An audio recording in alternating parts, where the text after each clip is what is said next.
Halo semuanya, namaku Sastra Nababan. Kali ini aku mau coba berbagi pengalaman tentang cara memilih mikrofon untuk tujuan live streaming, screencast, dan podcast. Sebagai disclaimer teman-teman, aku bukan audio engineer ya. Jadi semua yang akan kusampaikan nanti di sini itu murni dari hasil trial dan error, hasil coba-coba, sampai akhirnya aku ketemu setup yang seperti sekarang ini, yang menurutku udah cukup lah untuk kebutuhanku. Di mikrofonnya sekarang ini aku gunakan Samson Q2U. Ini tipenya dynamic ya. Tapi ini agak sedikit unik. Biasanya kan kalau yang mikrofon tipenya dynamic itu kan portnya cuma satu, XLR. Kalau ini ada 3. Ada XLR, ada USB, dan ada audio. Jadi yang kugunakan sekarang ini adalah dari USB langsung connect ke MacBook. Jadi sama sekali aku nggak ada pakai sound interface, nggak ada pakai mixer, simple. Dan untuk audionya ini langsung connect ke headphone. Jadi sekarang aku bisa monitor suaraku dari sini. Dan untuk headphone-nya ini aku gunakan Audio Technica M50X. Benar nggak sih itu?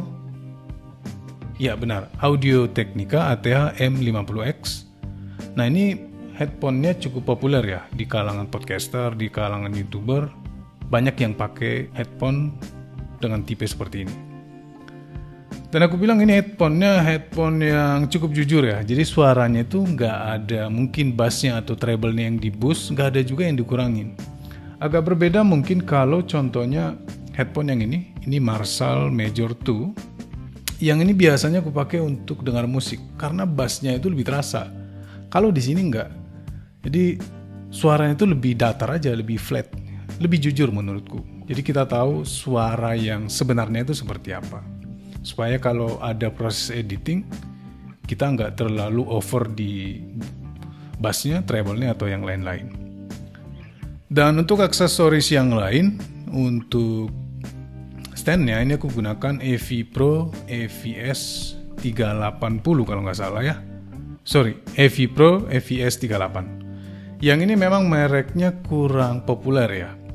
Tapi untuk build quality-nya cukup bagus. Ini cukup kokoh. Dan desainnya mirip seperti mic stand yang premium Rode PSA 1. Tapi yang ini harganya lebih murah. Lebih terjangkau. Nah, sebenarnya sebelum kemari aku ada 2 kali salah beli mikrofon. Sebenarnya mikrofonnya bagus. Akunya yang salah kurang mempelajari dari basic dari mikrofon itu sendiri. Mic yang salah itu adalah Boya MY1 yang ini. Nah ini sebenarnya cukup bagus ya kualitasnya dan cukup simpel juga untuk pemakaiannya, tinggal bisa dijepit di sini dan port audionya ya sama seperti port headphone pada umumnya yang di handphone, ini colok aja ke MacBook udah selesai gitu. Kualitasnya bagus. Masalahnya adalah audio bocor. Jadi kadang-kadang suara yang dari luar ruangan, aku ini rekaman di ruangan kan, itu masuk. Jadi orang yang lagi ngobrol di ruangan sebelah, suara ayam tetangga, suara kendaraan, itu kadang-kadang masuk gitu. Yang menurutku di konten seperti screencast kan itu kurang bagus ya. Mungkin kalau di konten vlog itu bagus, lebih natural kan. Nah sampai akhirnya aku coba upgrade mic-nya ke Tafware BM8000 ini kalau nggak salah. Ya, Tafware BM8000. Wah, ini desainnya keren sih ya. Dan cukup kokoh juga ini build quality-nya. Dan untuk kualitas suaranya, nah ini sedikit lebih baik dibanding yang Boya. Khususnya untuk nge-reject noise. Karena pola tangkapnya agak beda. Kalau yang Boya MY1 itu pola tangkapnya omnidirectional. Nanti kita bahas ya omnidirectional. Kalau yang ini pola tangkapnya cardioid. Jadi ini lebih fokus nangkap suara. Kalau yang Boya dia lebih tangkapnya lebih luas. Tapi karena ini tipenya kondenser, waduh ini makin banyak istilahnya ya. Ini tadi dynamic, ini kondenser ya. Tapi karena ini kondenser, dia nggak terlalu bagus juga untuk nge-reject noise. Atau nge-reject yang audio bocor tadi. Sampai akhirnya aku pikir pada waktu itu, wah ini ruangannya dikasih peredam aja sekalian. Supaya aman kan kalau mau rekaman atau live streaming. Tapi ternyata setelah cari-cari informasinya, harga untuk buat peredam itu mahal. Sebenarnya nggak mahal sih ya, akunya aja nggak mampu. Ini beda perspektif aja sebenarnya. Nah, pertanyaannya adalah, ada nggak sih cara atau panduan yang bisa kita ikuti ya supaya nggak sampai kejadian seperti ini ya, salah beli?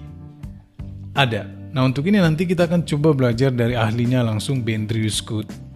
Nah, beliau ini seorang YouTuber juga. Dia banyak mereview mikrofon, mixer, dan hal-hal yang berbau audio di channelnya. Dan di websitenya dia buat ini satu flowchart yang nanti kita bisa ikuti caranya dari sini. Nah, tapi sebelum kemari, karena di sini nanti ada istilah-istilah yang mungkin belum familiar di teman-teman yang baru mengenal dunia audio. Jadi kita bahas dulu untuk fundamentalnya ya. Yuk, mari kita mulai. Oke, kita akan coba bahas 3 hal tentang basic mikrofon. Yang pertama, microphone type atau tipe mikrofon. Yang kedua, polar pattern, ini pola tangkap dari sebuah mikrofon. Dan yang ketiga, setup. Sini nanti kita akan coba membahas gimana caranya men-setup sebuah mikrofon sampai bisa recording atau live streaming.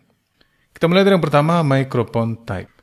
Saat ini ada 2 tipe mikrofon yang populer ya, ada condenser dan dynamic. Nah, apa bedanya? Sebelum kita bahas bedanya, kita coba lihat dulu contohnya. Untuk condenser itu ada BM8000. Nah, ini mikrofon yang tadi aku sempat bahas ya, yang sebelumnya udah aku beli. Kemudian ada Blue Snowball, ini bentuknya agak unik ya, bentuknya bulat seperti itu. Dan yang ketiga Blue Yeti, ini cukup populer juga beberapa tahun belakangan di kalangan YouTuber. Mungkin karena kemudahannya ya, karena dia ada port USB, tinggal sambung ke komputer. Kemudian dia ada beberapa pola tangkap. Ini mikrofonnya keren sih. Kemudian ada Rode NT dan AT2020 dan ada Samson C1OU. Ini beberapa contoh untuk kondenser mikrofon, tentunya di luaran sana masih banyak lagi variasinya. Lanjut ke dynamic microphone. Yang pertama ada Samson Q2U, nah ini mikrofon yang kugunakan sekarang ya. Kemudian ada Shure SM58, ini termasuk mikrofon legendaris ya.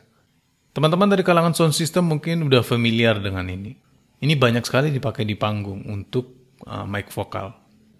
Yang setara dengan Shure SM58 ini ada Sennheiser L835. Kemudian ada Rode Procaster.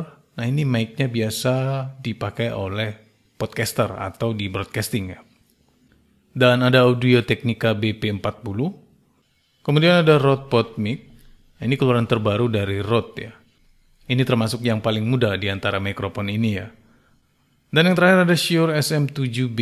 Nah ini juga salah satu mikrofon legendaris dan termasuk salah satu mikrofon yang mewah.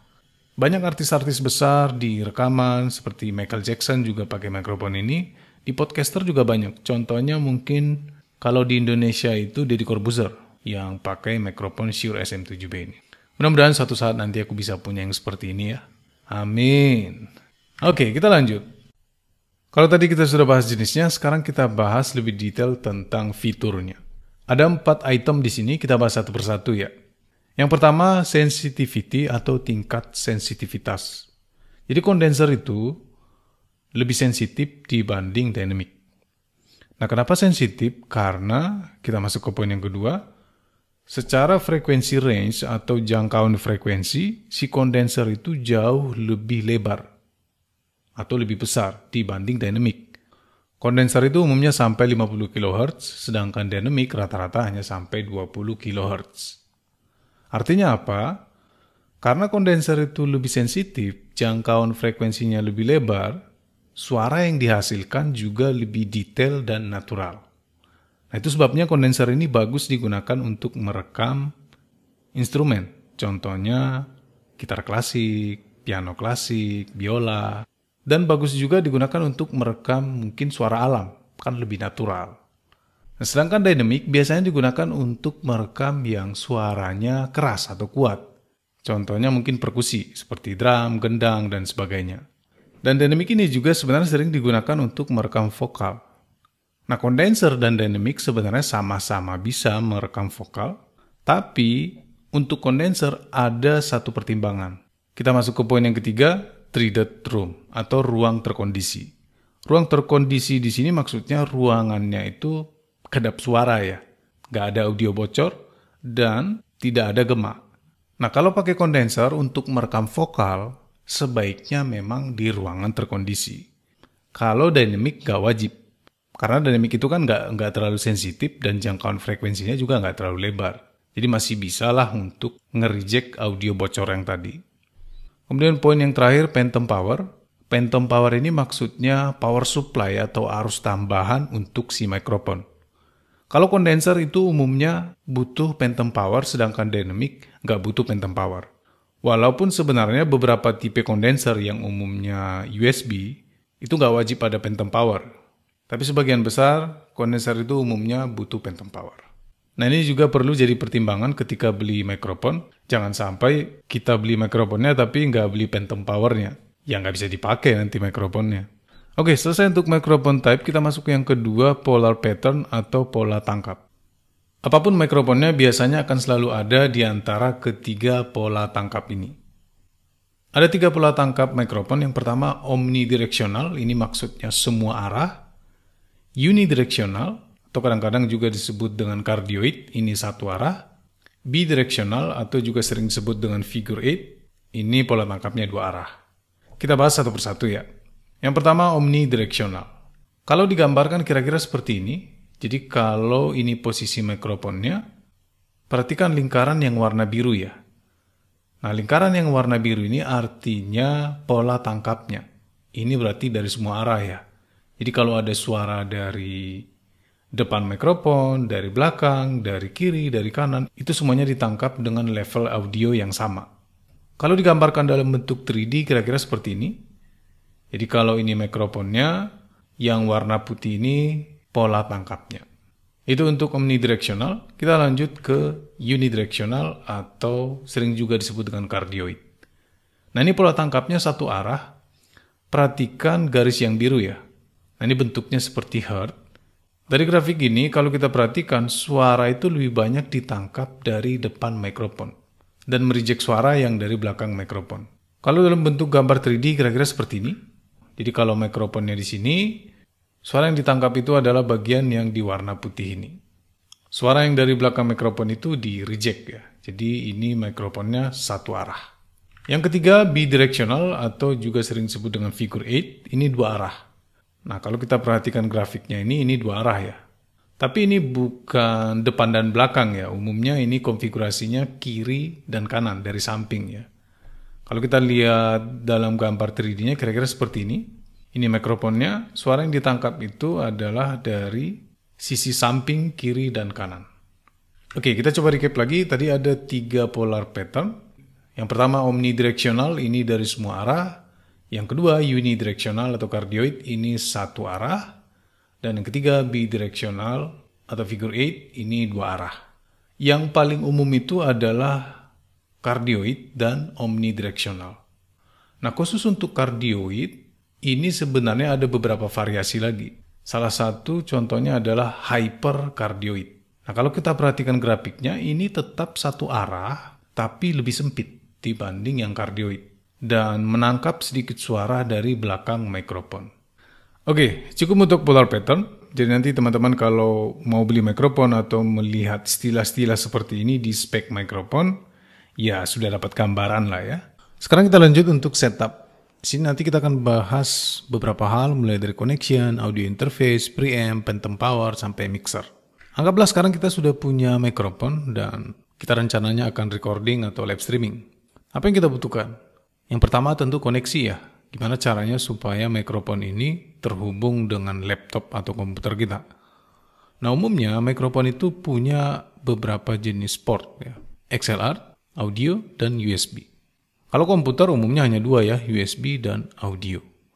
Nah, kalau mikrofonnya portnya USB, nah ini gampang, tinggal hubungkan aja ke komputernya. Karena biasanya mikrofon yang ada USB-nya itu memang udah didesain bisa langsung digunakan ke komputer tanpa alat tambahan. Sama juga dengan audio, kita bisa langsung hubungkan aja. Paling mungkin bedanya di ukurannya. Ada beberapa mikrofon yang ukurannya itu 5 mm. Kalau komputer atau laptop rata-rata kan ukurannya itu cuma 3,5 mm ya. Tapi intinya sama, kalau punya kedua port ini, audio atau USB, biasanya itu memang didesain bisa digunakan langsung ke komputer. Nah, port yang terakhir itu XLR. Nah, ini memang nggak didesain untuk komputer. Ini didesain biasanya untuk dihubungkan ke perangkat audio yang lain. Bisa ke mixer, bisa ke amplifier, dan yang lain-lain. Nah, untuk ini sebenarnya kita bisa gunakan converter ya. Jadi ada kabel yang namanya XLR to USB. Jadi yang XLR-nya kita hubungkan ke mikrofonnya, USB-nya kita hubungkan ke komputernya. Atau ada juga yang XLR to audio cable ya, yang 3,5 mm. Tapi nggak semua mikrofon bisa seperti ini. Ingat ya, karena memang mikrofon XLR itu nggak didesain langsung dicolokin komputer ya. Nah, yang paling umum itu sebenarnya dihubungkan dulu ke audio interface. Jadi kita punya mikrofon XLR dihubungkan ke audio interface. Dari audio interface biasanya outputnya rata-rata sudah punya USB. Minimal audio udah pasti ada. Nah, tugasnya audio interface ini sebenarnya sederhana untuk menerjemahkan sinyal analog yang dari mikrofon menjadi sinyal digital. Nah, biasanya audio interface ini juga fiturnya ada macam-macam ya, nggak cuma sekedar penerjemah aja. Biasanya juga kita bisa monitoring di sini. Jadi kita bisa hubungkan headphone kita ke audio interface ini supaya kita bisa monitor suara yang dari mikrofon ini ya. Nah, di beberapa mikrofon kita butuh yang namanya preamp. Nah, ini biasanya mikrofon yang tipenya dynamic ya. Preamp ini tujuannya untuk pengeras suara ya. Nah, ini biasanya kita gunakan kalau suara yang dari mikrofon dynamic itu terlalu pelan. Sebenarnya bisa-bisa aja tanpa ini kita langsung hubungkan ke audio interface. Karena di beberapa audio interface memang sudah ada bawaannya ya, preamp. Jadi kalau memang di audio interface kita sudah ada preamp, ya kita nggak perlu harus beli paket terpisah lagi. Udah cukup harusnya. Tapi ada beberapa mic tertentu kadang nggak cukup preamp yang dari audio interface. Jadi ya mungkin dengan terpaksa kita harus beli tambahan lagi untuk preampnya. Contohnya mikrofon SM7B ini. Nah, ini sepanjang yang aku tahu ya, kalau kita hubungkan langsung ke audio interface, bisa kerekam suaranya, cuman gain yang di audio interface ini itu harus kita buat max. Nah, efeknya kalau gainnya terlalu tinggi, biasanya ada noise. Dan itu tentu kurang bagus ya. Nah, khusus untuk mic condenser, nah, kondenser ini biasanya butuh power tambahan atau arus listrik tambahan. Nah, khusus untuk kondenser, umumnya mic condenser itu butuh phantom power. Phantom power ini maksudnya arus tambahan ya. Phantom power ini biasanya juga di beberapa audio interface sudah ada bawaannya ya. Jadi kalau memang dari audio interface yang sudah ada, ya kita tinggal pakai itu aja, nggak wajib beli perangkat tambahan lagi ya. Nah, itu untuk perangkat tambahan di dynamic dan kondenser. Selanjutnya mixer. Bukan mixer yang ini ya. Sebenarnya kita butuh mixer nggak sih? Jawabannya tergantung setup kita seperti apa ya. Tergantung tujuan kita seperti apa. Nah, kalau case-nya mungkin seperti ini, anggaplah kita punya beberapa input. Mungkin kita mau buat live musik gitu kan. Ada beberapa mic, ada juga nanti suara dari instrumen. Dan kita rencananya mau outputnya itu ke live streaming mungkin atau recording dan ke speaker juga. Di case seperti ini, ya itu wajib kita pakai mixer ya. Karena di sini inputnya ada beberapa, outputnya juga ada beberapa. Tapi kalau inputnya mungkin hanya 2, terus outputnya juga 1, nah itu pakai audio interface aja cukup sih. Sip, kira-kira itu ya teori atau fundamentalnya. Selanjutnya kita masuk ke flowchartnya. Untuk flowchartnya kita gunakan panduan dari website bendrisgood.com. Nanti untuk linknya aku buat di deskripsi video ya. Di sini ada flowchartnya, ini aku coba buka dulu. Nah, jadi cara kerjanya seperti ini. Kita akan mulai dari yang kuning ini. Nanti kita akan diberikan beberapa pertanyaan di sini. Sampai akhirnya nanti kita ketemu yang hijau ini. Yang hijau ini berarti tipe mikrofonnya ya. Oke, kita mulai dari pertanyaan pertama. Kita mau merekam apa? Atau live streaming kita itu maunya untuk apa? Nah, di sini ada 4 pilihan, musik, voice over, podcast, gaming videos. Anggaplah kita mau merekam atau live streaming tentang game. Nah, di sini kita langsung dikasih pertanyaan. boleh nggak kalau mikrofonnya itu ada di dalam frame atau di dalam video kita? Seperti aku sekarang ini ya. Nah kalau jawabannya nggak boleh, nah ini kita langsung dikasih hasilnya ya. Gunakanlah mikrofon kondenser yang hyper, super, atau cardioid, atau shotgun mic. Ini biasanya ditempatkan di atas ya, jadi dia nggak kelihatan di videonya nantinya. Atau yang terakhir pakai lavalier mic. Ya ini mic jepit ya.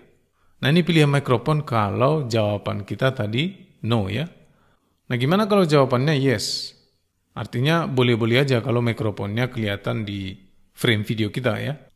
Kita langsung dikasih pertanyaan lagi di sini. Apakah kita pakai mechanical keyboard? Ini biasanya keyboardnya lebih berisik ya. Atau kipas komputernya itu suaranya agak kuat. Nah ini maksudnya lebih ke noise ya. Nah kalau iya, kita langsung disarankan pakai dynamic. Nah tadi kita udah sempat bahas ya, dynamic itu memang bagus untuk nge-reject noise ya. Nah kalau jawabannya enggak, kita dikasih pertanyaan lanjutan, apakah ruangannya terkondisi? Ini maksudnya ruangannya kedap suara dan enggak ada gema ya. Kalau jawabannya no, kita langsung dikasih yang cardioid dynamic lagi ya. Ya memang dynamic solusi yang paling tepat ya untuk nge-reject noise. Nah kalau jawabannya yes, pertanyaan lanjutannya adalah, boleh nggak mikrofonnya dekat dengan mulut kita atau muka kita? Nah kalau jawabannya nggak boleh, nah ini kita langsung dikasih saran, pakailah cardioid condenser. Salah satu kelebihan kondenser itu kan kita bisa pakainya agak jauh ya. Memang nggak terlalu jauh ya, paling sekitar 30 cm lah. Tapi kalau jawabannya yes, nah pertanyaan lanjutannya adalah, apakah kita mau yang jangkauan frekuensinya itu yang lebih lebar? Kalau iya, kita pakai kondenser. Masih ingat ya di slide yang pertama kalau kondenser itu kan jangkauan frekuensinya lebih lebar ya. Nah kalau enggak, kita pakai dynamic. Kira-kira seperti itu cara baca flowchartnya. Begitu juga nanti untuk case yang lain. Jadi teman-teman bisa sesuaikan nanti untuk kebutuhan masing-masing. Kalau contohnya musik, tinggal ikuti aja pertanyaan yang di sini sampai nanti ketemu mikrofon apa yang disarankan. Sip. Terima kasih teman-teman sudah menonton video ini. Kalau kalian ada pertanyaan, ada saran, silakan tinggalkan di kolom komentar.